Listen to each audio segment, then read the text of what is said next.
Hello everybody, कैसे हो आप सब। आई होप आपकी लाइफ सही चल रही होगी। ये फ्लेम एम्पर का episode number 421। I don't think मुझे बताने की जरूरत है कि पिछले पार्ट में क्या हुआ था। एंड में जाके जेनस डीवन बेबी को, जो कि पूरी तरह से फॉर्म नहीं हो पाया था, वो उसे होली फ्लेम के सर्कल में फेंक देता है। हाउएवर जिस इंस्टेंट में ब्लड कलर डीवन बेबी शैल्यू हल्के एक्सप्लोजन के सेंटर में पहुंच जाता, अचानक से चारों तरफ से कान को फाड़ देने वाली आवाजें गूंजती हैं। ये डोंग डोंग डोंग की साउंड थी। जियान की आंखों में कोल्ड लाइट फ्लैश होती है। वो कहता है ये काफी नहीं है, चलो सब कुछ खत्म कर देते हैं। बिना हेजिटेशन के उसके दोनों हाथों से आगे इशारा हुआ था। गूंजती बुश बुश की आवाजें, 5 रंगों की होली फ्लेम्स बढ़ने लगती हैं एक्सप्लोजन के सेंटर की तरफ। यहाँ का हर एक ईवल ऑरा पूरी तरीके से नष्ट करना था, क्योंकि अगर ऐसा नहीं किया गया तो फ्यूचर में यहाँ और भी ईवल एंटिटीज डेवलप हो सकती हैं। खासकर डीमन बेबी और ब्लड किंग मो, इन दोनों की ओरिजिन्स को सर्वाइव नहीं किया जाने दिया जा सकता। इस होली फ्लेम की सरप्राइज से वो स्टॉर्म और भी भयानक रूप लेता है। वो ईवल बेबी चीख भी नहीं पाता जब तक उसकी बॉडी में क्रैक्स फैलते हैं। फिर फाइनली होता है एक एक्सप्लोजन। ये क्रैश की आवाज आसमान के परखच्चे उड़ा देती है। हाउएवर पीछे रह के वर्ल्ड में जो चीज दिखाई देती है, उसने जन की आईब्रोज नीड कर दी थी। ये एक क्रिस्टल डोर होता है। इस दरवाजे में से ऐसी फीलिंग आती जैसे स्पेस टाइम की बैरियर्स को तोड़ के उतरा हो। इसे देख के जन की रूह कांप जाती है। दरवाजे की ओर फैली होती है कुछ ब्लैक लाइंस, जो पूरे नजारे को और भी ग्लूमी बना रही थी। ये क्रिस्टल लाइट डोर बिल्कुल पेंडोरा बॉक्स जैसा लग रहा था, जिसमें काउंटलेस इविल एंटिटीज कैद हों। जेन शॉक्ड एक्सप्रेशन साथ बोलता है ये क्या चीज है। रॉबर्ट की वजह से अपनी स्पेशियल टाइम को ज्यादा फैला नहीं सकता था, क्योंकि जब वो ऐसी कोशिश करता है तो उसे फेस करनी पड़ती है बैकलैश। इसी पर स्क्वीक की आवाज से वो क्रिस्टल डोर खुलता है। फिर आसमान में अपीयर होता है एक मेमोरी कॉरिडोर, जैसे किसी की पुरानी यादें। इस चीज को देख के जियान की आंखें श्रिंक हो गई थी। वो कहता है ये एक्स्ट्रा टेरेस्ट्रियल इविल ट्राइब की किंग्स की मीटिंग है। आसमान में जो आफ्टर में साफ दिख रही थी, वो तब की थी जब ब्लड किंग वो जिंदा था, और उसने भी इस मीटिंग में हिस्सा लिया था, क्योंकि वो यादें उसकी मेमोरी में सील होती है। उसकी मौत के बाद सील टूटती है और सब कुछ सामने आ जाता है। जान की नजर एक बंजर से एरिया में पड़ती है। यहाँ पे बहुत सारी ईविल लाइट्स मौजूद होती हैं, बिल्कुल सितारों के झुंड के जैसे, लेकिन इनमें से हर एक लाइट स्पॉट भयानक ईविल ऑरे को प्रोसेस करता था। ये जान की रूह कपा के रख देता है। बेसिकली यहाँ पे 128 ईविल स्टार्स मौजूद थे। इनमें से हर एक किंग रैंक या फिर उससे ऊपर होता है। जान बोलते हैं ऐसी डरावनी लाइनअप। अनएक्सपेक्टेडली वो किंग रैंक के एक्सपर्ट्स, जिनकी वजह से इंसानों में डर का माहौल फैल जाता है। ईविलर्स ऐसे 128 लोगों को पोजेस करती है। तभी वो वोटेक्स, जो कि किसी गहरी खाई की तरह दिख रहा था, उसके अंदर से एक लाइट स्पॉट में से आवाज गूंजती है कि अब समय आ गया है। इस आवाज ने जान के दिल को दबाव में डाल दिया था। हालांकि अब तक वो इनकारनेशन लेवल के एक्सपर्ट से ही मिल चुका था, लेकिन ऊपर से और सारे दुश्मनों से पावरफुल होता है। हमें समझना चाहिए कि असली पावर ऑसेस नहीं, बल्कि बस इनकी ईविल सोर्स की प्रोजेक्शंस हैं। एक ईविल लाइट जो कि बोलती रिस्पेक्टेड ईविल गॉड्स, अब हमारी सेना तैयार है, हम ग्रेट 1000 वर्ल्ड पर हमला शुरू कर सकते हैं। एक और बंदा बोलता है बहुत समय हो गया, पहले वर्ल्ड वॉर के बाद से हमारी ताकत लगभग रिकवर हो गई है, लगता है सच में वक्त आ गया है। फैलता है एक भयानक माहौल। इसके बाद एक ईविल किंग, जो कि इंटेलिजेंस संभालने का काम करता था, मतलब जानकारियां संभालने का काम करता था, वो चीजों को बताना शुरू कर देता है। जैसे ग्रेट 1000 वर्ल्ड की सातों रीजन्स में इंसानी दुनिया सबसे ज्यादा मुश्किल है। इनमें एक लिंडोन नाम का पावर हाउस है जो संसरा लेवल पे पहुंच चुका है। उसने कुछ ऐसी नई टेक्निक्स बनाई है जो हमारे फोर्सेस के रास्ते को रोक सकती हैं। Palace of the west heaven का 100 बैटल एम्परर, वो एक अनमैच फाइटिंग पावर को रखता है। उसने कई सारे ट्रूप्स और एक किंग को खत्म कर दिया। वहां से ब्रेक थ्रू करना लगभग नामुमकिन है। वहीं पे नॉर्दर्न विल्डरनेस में लैंड ऑफ 10,000 टूम्स, वहां सिचुएशन को अनडेड लॉर्ड को सप्रेस कर रहा है। हमारी एडवांसमेंट ब्लॉक कर दी गई है। डीमन एम्पर का डीमन एम्पर, जो कि हाल ही में रिवाइव हुआ है, उसने भी डीमन वर्ल्ड के क्रैक को प्रोटेक्ट करने की जिम्मेदारी संभाली है, जैसे हम पीछे से हमला न कर सकें। और ह्यूमन वर्ल्ड के सेंटर में भी कई ऐसे पावर हाउसेस हैं जो प्लेन क्रैक्स को अच्छे से बचाने में लगे हुए हैं। खैर, एक के बाद एक ऐसी जानकारियां आती हैं जो जियान के माथे पसीने की बूंदों को छोड़ देती हैं। तभी सबसे नीचे बैठे कोई सुप्रीम लेवल के पावर हाउसेस बोलते हैं, हम नए नाइट ईविल गॉड को पहले लोअर रेल में भेज चुके हैं। उसका गोल है लिंगडोंग। बाकी जगह हमारी फोर्सेस को होल्ड करो। मार्शियल रेल में एंटर करना सबसे आसान है, वहाँ का गार्ड सबसे कमजोर है। अगर नए नाइट ईविल गॉड सफल रहा तो हमारी आर्मी वहाँ से धावा बोलेगी और शुरुआत होगी दूसरे महायुद्ध की। इस बोलने वाले की आवाज में एक अनमैच्ड ईविल पावर होती है। वो कहता है तैयार रहो, फीस्ट का समय आने वाला है, हमारे एम्पर तुम्हें निराश नहीं करेंगे। इसके बाद शुरू होते हैं ऑर्डर्स, जैसे ग्रेट 1000 वर्ल्ड की सारी डिटेल जानकारी को निकालो। साथ ही में जिन ईविल किंग को सील और सरप्राइज किया गया है, उन्हें जल्दी से आजाद किया जाए। जब वो वापस आएंगे तो हमारी जीत पक्की होगी। तब एक और आवाज, जो कि इससे ज्यादा सिनेस्टर लग रही थी, वो बोलती है दूधी कॉन्टिनेंट में शाओकुन का एक डिसेंडेंट मिला है। जानकारी बताती है कि ब्लड डीमन क्लैन समेत हमारी और भी कई रेसेस उसके हाथों से खत्म हो चुकी हैं। जब बात हुई थी शाओ क्लैन की तो इन इविल किंग्स के बीच में भी एक अजीब सी शांति फैल जाती है। फिर एक सुप्रीम इविल किंग बोलता है, ब्लड किंग मो और शे चार्म स्कॉलर ये भी एंशिएंट गो रियल में है, इस मामले को वो संभाल लेंगे। हमें कुछ बड़े बड़े इशू से फोकस करना चाहिए। इस सेकंड वॉर में जीतने के अलावा हमारे पास और कोई विकल्प नहीं बचा है। ये कहने वाला बस एक रिनकार्नेशन के ऑरे को नहीं रखता था, बल्कि इसमें एक डिवाइन सी पावर होती है जो जियान के दिल को झकझोर के रख देती है। उस इमेज में उसकी हंसी गूंजती, ग्रेट थाउजेंड वर्ल्ड, पिछली बार उन सुप्रीम्स ने तुम्हें प्रोटेक्ट किया था, लेकिन इस बार देखते हैं कि हमारी मॉन्स्टर्स आर्मी के सामने तुम कैसे टिकते हो। इंतजार करो, तुम्हारी वो उपजाऊ जमीन बहुत जल्दी हमारी होगी और तुम सब हमारे न्यूट्रिएंट बनोगे। उस वॉइड क्रिस्टल ग्रिड के अंदर दिखने वाली वो आफ्टर इमेजेस जियान के दिल और दिमाग में दहशत फैला रही थी। यहाँ तक कि इस मोमेंट में उसकी नसों में खून जैसे जम गया हो, माथे पे पसीने की मोटी मोटी बूंदें टपकती हैं। फिर इसी इंस्टेंट में ट्रेम्बल होती है उसकी स्टोरिंग, वेंगोम की आवाज के साथ स्पेस कांपा था। ये उस आफ्टर इमेज को पूरी तरह से खत्म कर देता है। हालांकि छोटा सा हिस्सा था, लेकिन इविल किंग्स की मीटिंग की झलक जियान के लिए बहुत अहम होती है। ऑफ कोर्स उसकी फ्लेम रिंग से जो फ्लक्चुएशंस बाहर आई थी वो और किसी की नहीं बल्कि उसके मास्टर की होती हैं। द एंशिएंट गॉड जो कि उसके ऊपर के ऑपरेशन को गायब कर देती है। वो सिर झुका के बोलता है थैंक यू। इस मोमेंट में जियान को सच्चाई मालूम पड़ी थी। इविल रेस में किंग रैंक से भी ऊपर एक लेवल होता है, ये होते हैं इविल गॉड। हालांकि इनकी गिनती हाथों की उंगलियों से भी कम होगी, लेकिन ये पावर ऑफ रिनकार्नेशन से भी परे हैं। ये किसी अलग ही रेल में एंटर कर चुके थे। उसके मन में सवाल उठता है, वो कहता है तो रिनकार्नेशन के बाद भी हायरार्की छिपी हुई है। खैर मुझे अभी इनके बारे में सोचना नहीं चाहिए, जब मेरी पावर उस लेवल तक पहुंचेगी तो सब साफ हो जाएगा। जन एक ठंडी सी सांस भरता है। अब तक उसके चारों तरफ फ्रूट करने वाला इविल ऑरा खत्म हो चुका था। वो आंखें बंद करके वहीं पे बैठ जाता है और रिकवर करने लगता है अपनी स्ट्रेंथ को। इस मोमेंट में क्योंकि एंशिएंट प्रिजन के अंदर तीनों जॉइंट्स खत्म हो चुके थे, जूनर, पीएलएस, हेवली एम्पर और गुयुआन को बाकी के इविल बींग्स को खत्म करने में बहुत ज्यादा परेशानी नहीं होती है। इन्हें बस कुछ मिनट्स लगे होंगे। ऑफ कोर्स सारे इविल बींग्स को मारा नहीं गया था, बल्कि कुछ को सप्रेस भी किया गया होता है जिससे कुछ जरूरी जानकारी मिल सके। और जैसे ही एंशिएंट प्रिजन की तबाही संभलती है, जूनर फटाफट से कैदियों को आजाद कर देती है। हालांकि इनमें से मैक्सिमम सोल बॉडीज बची हुई थी, लेकिन फिर भी इनकी संख्या काफी थी। जूनर इन्हें लेके जियान की तरफ दौड़ी आती है। वो कहती है ब्रदर जियान। जियान भी आंखें खोल के उसकी तरफ नोट करता है। अब तक उसके घाव भी काफी बेटर हो चुके थे। वो जूनर के हाथ को पकड़ के बोलता है क्या सब खत्म हो गया। जूनर की आवाज के साथ नोट करती है। वो बताती है कि इविल बींग्स को मिटा दिया गया है, लेकिन यहाँ तो बस हमारे क्लैन के एल्डर्स की सोल बॉडीज हैं। इनके असली शरीर अब भी एंशिएंट क्लैन के कोर में ही होंगे। जियान के एक्सप्रेशन हो जाते हैं सोलम। वो रिप्लाई करता है तो लगता है हमें एंशिएंट क्लैन के कोर में जाना ही होगा। ब्लड किंग मू का किंग बिल्डिंग प्लान और डीवन बेबी को हमने खत्म कर दिया है। सवाल ये उठता है कि क्या उस कोर में रहने वाले किंग को भी इसकी हलचल महसूस हुई होगी। वो कुछ सोच के बोलता है पहले अपनी आर्मी को इकट्ठा करो, फिर इस एंशिएंट प्रिजन को छोड़ के वैसे सिटी में चलो। वहाँ पे कुछ लोग हैं जिन्हें हम ज्वाइन करेंगे, क्योंकि काउंटर मेजर्स को वहीं पे तय किया जा सकता है। मुझे लगता है इस कैटास्ट्रॉफी का आखिरी पड़ाव कोर में होगा। जिस तरीके से कैलकुलेटेड बातें कर रहा होता है, ये सुन के जूनर बहुत प्राउड महसूस करती है। लगता है पिछले कुछ समय में जियान ने बहुत कुछ सीखा है। वो खुशी से भरी आवाज में कहती है ठीक है, लेकिन इस बार आपको मेरे साथ चलना होगा। ये सुन के जियान हंसने लगा था। वो उसके हाथ को पकड़ के ले जाने लगता है बाहर की तरफ। हम भी करते हैं फास्ट फॉरवर्ड। ये एंशिएंट प्रिजन के सेकंड फ्लोर की बात होती है। नजारा दिखाया जाता है एक स्टोन रूम के अंदर का। ये खाली कमरा टेम्पररी मीटिंग हॉल बन चुका था। यहाँ पे जियान, जूनर, गोयुआन, पीएलएस, हेवली एम्पर के साथ साथ एंशिएंट क्लैन की दर्जनों एल्डर्स की सोल बॉडीज होती हैं। ये भले ट्रांसपेरेंट लग रहे हो, लेकिन इनके और सच में टेरिफाइंग थे। कुछ तो रिनकार्नेशन को छूने वाली पावर को भी रखते थे। लेकिन माहौल बहुत ही अजीब और भारी होता है। फाइनली साइलेंस को तोड़ने वाली होती है जूनर, जो सबसे पहले अपनी नजरों को चारों तरफ दौड़ाती है। वो एक हल्की लेकिन अनक्वेश्चनेबल मैजेस्टी के साथ बोलती है, एल्डर्स हालात को आप सब समझ ही रहे होंगे। ये एंशिएंट गो क्लैन के कोर मेंबर्स थे।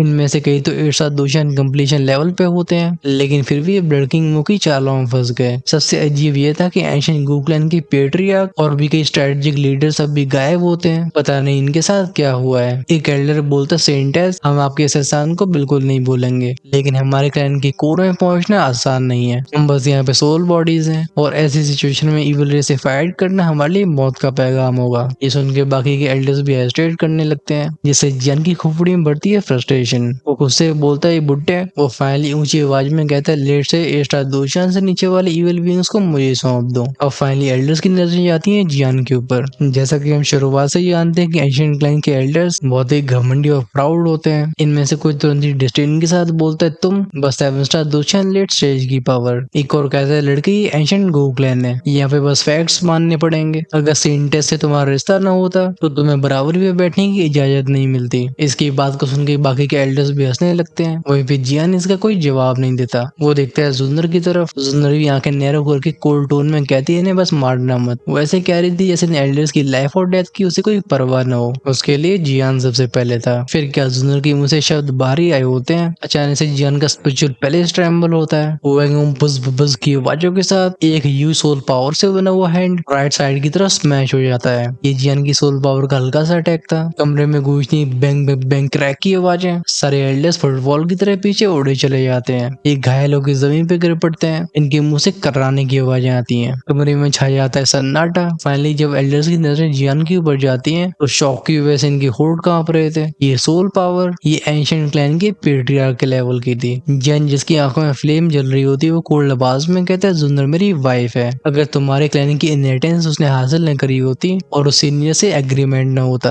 तो मैं तुरंत ही एंडलेस फायर टेरिटरी वापस चला जाता। तुम एंशिएंट क्लैन होने के बाद भी इतनी गलतियों से भरे हुए हो। क्या भूल गए कि इमोर्टल क्रिएशन पीपल जुन्नर के साथ क्या हुआ था। अगर उसके पास पहले से हेवली फ्लेम फैंटियाने नहीं होती तो मैं सेंस कर पा रहा हूँ कि उसके साथ कैसा बर्ताव होता। जहाँ तक बात रही तुम सबके जिंदा होने की, अगर हमने उस ब्लड किंग मुंह को खत्म नहीं किया होता तो तुम सभी अब तक नरिशमेंट में ट्रांसफॉर्म हो चुके होते। इसलिए मेरे साथ सौदेबाजी मत करो। या तो मेरे जुनन को अपना पेट्रियार्क मानो। ऐसा होने पे हम तुम्हारे साथ खड़े रहेंगे, वरना हमें यहाँ से जाने से कोई नहीं रोक सकता। बाकी जो करना है खुद करो। जियान एंड में बोल नहीं रहा होता है बल्कि दहाड़ रहा था। वो एक झटके में जुनर का हाथ पकड़ के बाहर की तरफ जाने लगता है। सारे हाई लेवल के एल्डर्स एक दूसरे को देखते हैं। ये फाइनली गहरी सांसें छोड़ के अपने सिर को हिलाते हैं। वो हल्का सा बाव करके बोलते हैं लॉर्ड जियान प्लीज गुस्सा मत करो, हम मानते हैं। एक एक करके सारे के सारे सर झुकाने लगे थे। अब इनके पास और कोई विकल्प नहीं बचा था। अगर एंशिएंट क्लैन को कोई बचा सकता है तो फिर वो जियान और जुन्नर थे जिनके पास है होली फ्लेम्स। अगर वो चले गए तो एंशिएंट क्लैन यहीं पे हमेशा हमेशा के लिए मिट जाएगा। माहौल को ऐसा शांत होते हुए महसूस करके जुन्नर की पतली पतली उंगलियां उसके होठों को ढकती हैं और मुंह से छोड़ती एक हल्की सी हंसी। जियान तुरंत ही हार्ड एक्सप्रेशन के साथ कहता है क्या हंस रही हो, जरा सीरियस रहो। ये सुनकर जुन्नर और भी खुल के हंसने लगती है। उसे जियान का पुराना वाला रूप लग रहा होता है जिसे बरसों से नहीं देखा गया। वो अपने मुंह को ले आती जियान के कान के पास कुछ शब्द कहे जाते हैं। तो जियान 4-5 बार खांसता है। पीछे सोल बॉडीज की भीड़ जो कि एक्चुअली में एल्डर्स होते हैं वो लाइन से जियान की तरफ आगे बढ़ने लगते हैं। फाइनली बाउ करते हैं 90 डिग्री झुक के।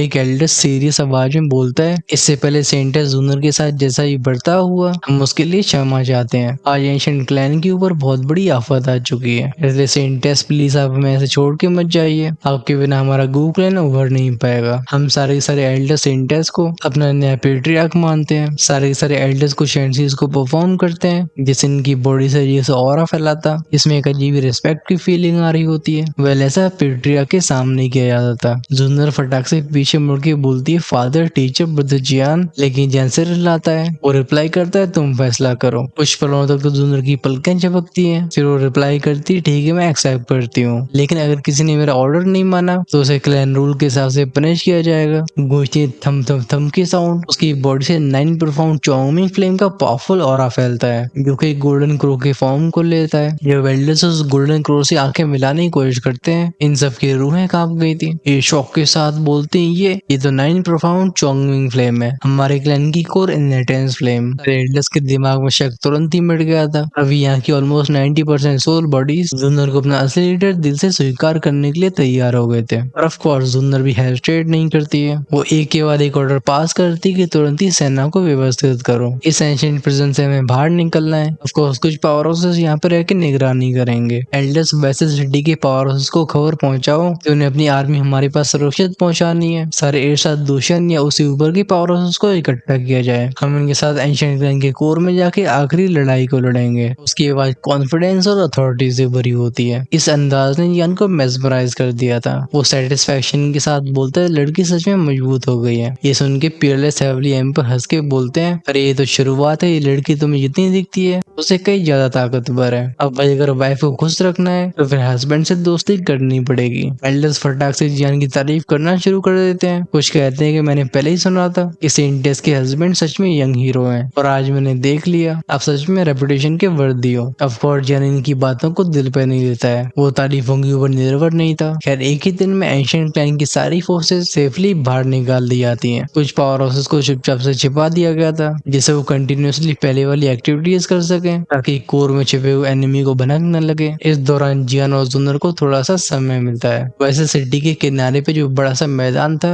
दोनों उसमें लेटे लेटे आसमान को देखते रहते हैं। उस काले आसमान में जियान पैटर्न्स को ढूंढने की कोशिश कर रहा था। वो कहता है ये क्या है, ये ईवल ऑरा, और इसमें इंक्रिप्शन जैसी पावर भी है, क्या मैं इमेजिन कर रहा हूँ? तभी जुन्नर का हाथ अचानक से उसकी आंखों में पड़ता है, जिससे वो कुछ नहीं देख पाता। वो गुस्से से बोलती, ब्रदर जियान, आपने जानबूझ के एल्डर्स को मुझे पेट्रियार्क बनाने पे मजबूर कर दिया। जियान हाथ हटा के उसकी आंखों में देखता है। वो अपनी उंगलियों से उसके माथे के बालों को सहलाते हुए बोलता है, दुखी कॉन्टिनेंट को 4 हिस्सों में बांटा गया है। मेरी एंडलेस फायर टेरिटरी में पहले 3 हिस्से मिल चुके हैं, लेकिन डुइन कॉन्टिनेंट सबसे ज्यादा पावरफुल है, खासकर एंशिएंट क्लैंस। अगर ये तुम्हारे हाथ में रहेगा तो मुझे भी चैन मिलेगा। जुन्नर जियान से पूछती है कि सिस्टर कालिन ठीक है, सुनना है वो एंडलेस फायर टेरिटरी को संभाल रही है। जियान कहता है चिंता मत करो, की आवाज बिल्कुल जेंटल होती है। हाउएवर तभी जुन्नर के दिमाग में सोल ट्रांसमिशन आया था, जिसमें एक आवाज कहती है, पेट्रियार्क सब तैयार है, बस आप और लॉर्ड जियान का इंतजार है। हम सब मीटिंग हॉल में इकट्ठा हो चुके हैं। अब जियान, जिसकी सोल पावर पहले से इतनी इंटेंस होती है, वो भले एग्जैक्ट मैसेज को पढ़ न पाए, लेकिन वो बेसिक चीजों को गैस कर लेता है। वो उठ के बोलता है चलो। जुन्नर भी स्माइल के साथ बोलती है, मुझे शाओलिन और शाओ की बहुत याद आ रही है। एंशिएंट क्लैन के काम पूरे हो जाने के बाद हम घर वापस जाएंगे, ठीक है ना? जियान जोर से नोट करके बोलता है ठीक है। दोनों शूट हो जाते हैं कॉन्फ्रेंस हॉल की तरफ। हमारा फोकस भी मीटिंग हॉल में ही आता है। जैसे जियान का फिगर यहाँ अपियर हुआ था, उसकी नजरें चारों तरफ दौड़ती हैं। उससे पीयरलेस हेवली एम्पर और गू चिंगकोंग पहले ही मौजूद दिखाई देते हैं। गू चिंगकोंग की आंखें भरी होती हैं एक्साइटमेंट से। वो दोनों हाथों को कप करके बोलते हैं, लॉर्ड जियान, पेट्रियार्क जुन्नर, आपका वेलकम है। जुन्नर धीमी आवाज में कहती है, हमारे एंशिएंट क्लैन के ऊपर सबसे बड़ी मुसीबत आ गई है। पूरा क्लैन ईवल रेस के कब्जे में आ चुका था। अच्छी बात है कि हमने एंशिएंट प्रिजन को सेव कर लिया। अब समय आ चुका है हम अपने क्लैन के कोर में चले। वहाँ एक और ईविल किंग का खात्मा होना बहुत जरूरी है। इस वजह से सिटी के एल्डर्स भी नोट करके बोलती हैं, पेट्रियार्क आप सही कह रहे हो। हाउएवर तभी गु चिंगकोंग और गुयांग ये दोनों अपने कदम आगे बढ़ाते हैं। अगर गुयांग को नहीं जानते हो तो वही था जिसे जियान ने शुरुआत में सेव किया होता है। ये दोनों बोलते हैं, लॉर्ड जियान, पेट्रियार्क जुन्नर, जब आप एंशिएंट प्रिजन में थे तो हमें यहाँ कुछ अजीब बातें मिली। जियान भौं तान की बोलता है, क्या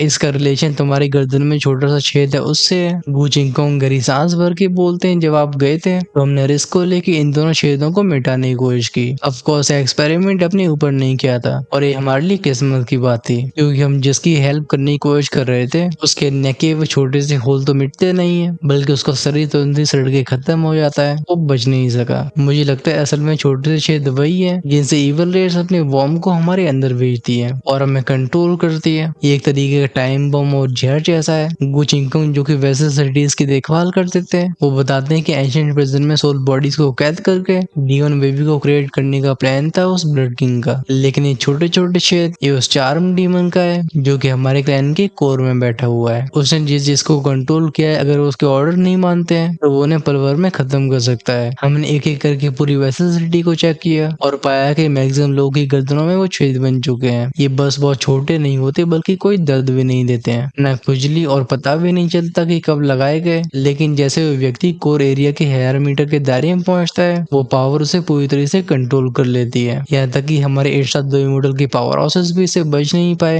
ये चलते फिरते मुर्दे बन चुके हैं। यहाँ तक एक्सप्लेन करते हुए गुयांग और गु चिंगकोंग की आंखों में दर्द साफ दिख रहा था। आखिरकार इस जानकारी को इकट्ठा करने में इनके बहुत एफर्ट्स लगे हैं और साथ में कई साथियों को खोया। इस पूरी बात को सुन के हॉल पूरी तरह से खामोश हो गया था। किसी ने सोचा नहीं था कि इनके high and mighty Gu clan की हालात एक दिन इतने खराब हो जाएंगे। ये डीप साइलेंस कई मिनट तक चलता है। फिर कुछ देर बाद जियान सबको देख के बोलते हैं, ऐसी सिचुएशन अगर सच में हालात वैसे ही है जैसे इन्होंने कहा तो एंशिएंट क्लैन के ऊपर की कैटास्ट्रोफी और भी भयानक है। आखिरकार अगर ये वेसल रेस के पावर हाउसेस उसका साथ नहीं देते हैं तो उसके जीतने के चांसेस 10% से भी कम हो जाएंगे। गुयांग गु चिंगकोंग एक दूसरे को देखते हैं। वो एक गिल्ट से भरी आवाज में कहते हैं, अगर पेट्रिया को एल्डर आपके पास कोई उपाय हो तो हमारे ऐसे बुड्ढे अपनी जान की बाजी लगाने के लिए तैयार हैं। लेकिन अगर इसका कोई हल नहीं है तो हमारे पीछे वेसल सिटी की लाखों जानें हैं। इन्हें हम इस बैटल में पार्टिसिपेट करने की इजाजत नहीं देंगे। हमारी मजबूरी है, इसलिए माफ कर देना। जान भी जानता था कि हेल्पलेस है। ये लोग कायर नहीं थे, ना ही डरते थे मौत से, लेकिन ऐसी मौत जिसमें इज्जत न बची हो और वो कोर एरिया के 1000 मीटर में जाते ही उल्टा ईविल रेस की पपेट बन जाए, ये इन्हें मंजूर नहीं था। पीयरलेस हेवली एम्पर की भौं से उठ जाती हैं। चेहरे पे दिखाई देते हैं डीप सीरियस एक्सप्रेशंस। ऐसा मामला उन्होंने पहले नहीं सुना था। जियान पूछता है, इस एंशिएंट वर्ल्ड में क्या कुछ और अजीब बदलाव हुए हैं। उसे पता था कि वक्त कम है, वॉर सामने है, लेकिन अगर उसने कोई एंटीडोट नहीं ढूंढा तो फिर चीजें और भी आउट ऑफ हैंड हो जाएंगी। क्या जियान के ऐसे सवाल को सुन के लोग चौंक गए थे, ये समझ नहीं पा रहे थे कि जियान का क्या मतलब है। गो चिंगकोंग को सोच के बोलते हैं, जब हमने उन छोटे से होल्स की जांच की तो हमें मालूम पड़ा कि हमारी एंशिएंट गो रियल्म की जो जमीन है और ऊपर का आसमान दोनों ही में इविल पावर छिपी हुई है। ये बहुत ही अजीब से पैटर्न्स हैं, ऐसा लगता है इनसे पूरा एंशिएंट वर्ल्ड ढक चुका हो। जैन स्माइल के साथ बोलता है तो ठीक है। जैन जानबूझ के ऐसा एक्सप्रेशन बना रहा था जिससे औरों को चिंता थोड़ी कम हो, लेकिन दिल में उसे साफ एहसास हो गया था कि एंशिएंट गो रियल्म पहले से किंग रैंक के ब्लॉकेड में फंसा हुआ है, एक फॉर्मेशन में। बाकी सब एक दूसरे की तरफ देखते हैं, इनके पास कोई उपाय नहीं था। माहौल एक बार फिर से भारी होने लगता है। सबको समझ आ गया था कि आखिरी बैटल अब सबसे खतरनाक होगी। फिर जब बात हो रही है बैटल की तो दूसरी पार्टी के बारे में पता न लगा जाए, ऐसा कैसे सही हो सकता है। ये एंशिएंट वर्ल्ड का कोर था जहाँ का आसमान अब भी उस इविल फॉग से घिरा हुआ था।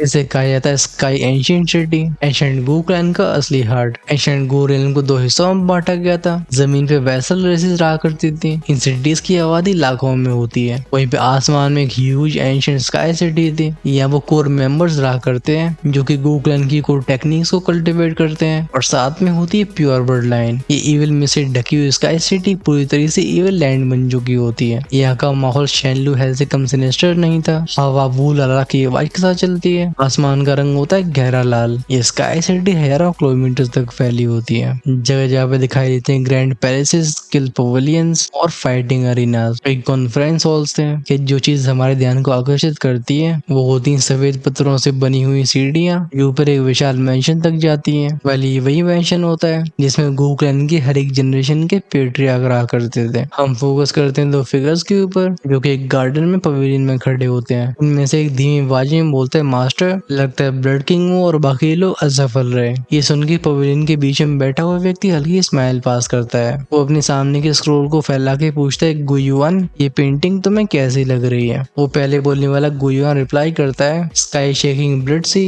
ये वाकई लाजवाब है। ब्लड किंग का मुख गिरना कोई बड़ी बात नहीं है, बस दिक्कत ये है कि हमारी आर्मी में एक ऐसा दोषान कम हो गया। इस नुकसान को किसी भी एंगल से छोटा नहीं कहा जा सकता। उस बंदे की आंखों में समुद्र जैसी गहराई होती है। बस बस के वाइसा स्पेस कांपता है। वो बोलता है, गुयुआन तुम एंशिएंट प्लान को सबसे अच्छे से जानते हो, तो बताओ हमें आगे क्या करना चाहिए। वो गुयुआन का फिगर जिसका चेहरा भी पूरी तरह से इविल था, वो अपनी सिस्टर आवाज में कहता है, मास्टर हालांकि लोग एंशिएंट प्रिजन से आजाद हो गए हैं, लेकिन उन एल्डर्स की बॉडी अब भी हमारे काबू में है। हम उनकी सोल बॉडीज को पूरी तरह से सप्रेस कर सकते हैं, खासकर क्लैन की जब कोर मेंबर्स को हमने पहले से कंट्रोल में कर लिया हो। आपके एक इशारे पे हमारा दायरा फैलेगा, जिससे वो लोग जो कि अपने आप को फ्री समझते हैं वो भी हमारी कठपुतली बन जाएंगे। और आपके कहे मुताबिक हमने इविल टूल्स एंशिएंट गो क्लैन की जमीन और वर्ल्ड में फैला दिए हैं। पवेलियन में बैठा वो पेंटिंग मास्टर जिसका नाम होता है शेमे स्कॉलर, वो मुस्कुरा के बोलता है, सही कहा, लेकिन इस तरीके से दुश्मनों के लिए हमारे खिलाफ रजिस्ट करने की गुंजाइश नहीं बचेगी। ऐसा खेल जिसमें जीत पक्की हो, मुझे इसमें कुछ खास इंटरेस्ट नहीं है। इस बंदे की आंखों में दिखाई देता है पागलपन। गुयुआन चौंक के बोलता है, मास्टर आपका मतलब। वो पेंट मास्टर बोलता है, मैं कोई ब्लड किंग जैसा कसाई नहीं हूँ, मैं हूँ एक स्कॉलर और मेरी कला वो है बिना किसी आवाज के लोगों को खत्म कर देना। आखिर यही वो एबिलिटी है जो सबसे ऊपर है। एक ऐसी जीत जो कि पहले से तय हो, वो कोई आर्ट नहीं होती। जब हमारे इविल टूल्स पूरी तरह से तैयार हो तो मैं उन्हें आखिरी मौका दूंगा। क्या वो उसे भुना पाएंगे ये निर्भर करेगा उनके ऊपर। ये कहते इसके सामने जो चेस बोर्ड रखा होता है हम उसे हल्का सा ट्रेम्बल होते हुए देखते हैं। तभी इविल गुयुआन का फिगर पूछता है, लेकिन मास्टर अगर हम हार गए तो क्या इविल गॉड से हमारा संपर्क टूट जाएगा। आखिरकार होली सी और बाकी के एंशिएंट लाइन से भी हमारा टारगेट है। वो शेमे स्कॉलर के चेहरे की स्मेल और भी गहरी हो जाती है। वो रिप्लाई करता है कि आर्ट इम्प्योर नहीं हो सकती,